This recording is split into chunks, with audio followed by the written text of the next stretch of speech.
Uma uposta lama-post enu lawa okuphushana ukuthi wozokhomenta kumina nami ngizokhomenta kuwena, usikhombise ukuthi wena unikeza ama-challenge amangakanani mese ucela abantu ukuthi abezokhomenta epostini yakho so that uzokwazi ukuqeda leyo challenge.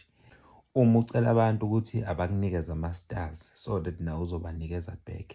Uma uzocela abantu ukuthi abakufollowe nenza lezi zinto zo-follow, engagement time, pay, grab me, let's grow together.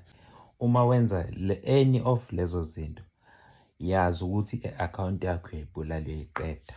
Angikhathali noma ungathini, i-account yakho uyayibulala uyayiqeda. Believe me when I say this. Only 2 years.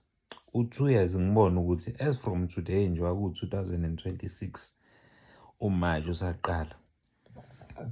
2027, 2028 nizobe nisayenza yini lento.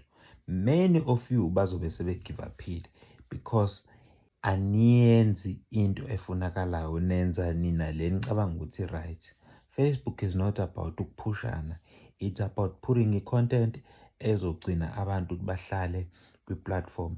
Yinto leyo ama-social media platforms ayidingayo ukuthi post i-content ezogcina abantu ukuthi bahlale khona la so that sizokunikeza le mali le ngoba kuyakhombisa ukuthi wena shuthi wena u-creative. Le nto zokuphushana, that's not being creative.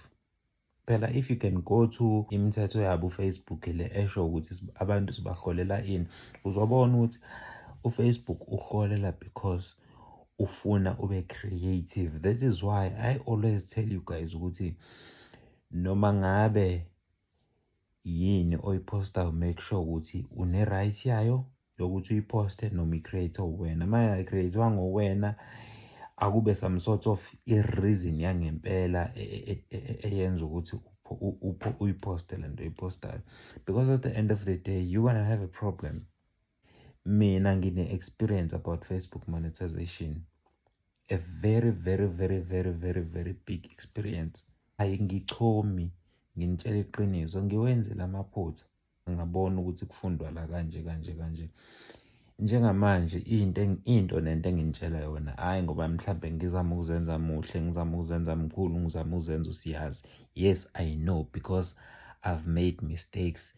So njengamanje akukho mnandi kumina ukubuka wena wenza mistake at the same time you still want to get paid. Ngeke uze uholelwe ube wenza ama-mistake. Yenzani lezi zinto engiyishoyo. If you have a problem, just go through my post, just go through my videos. You're gonna learn. Overall, uyaposta into ecreate wena.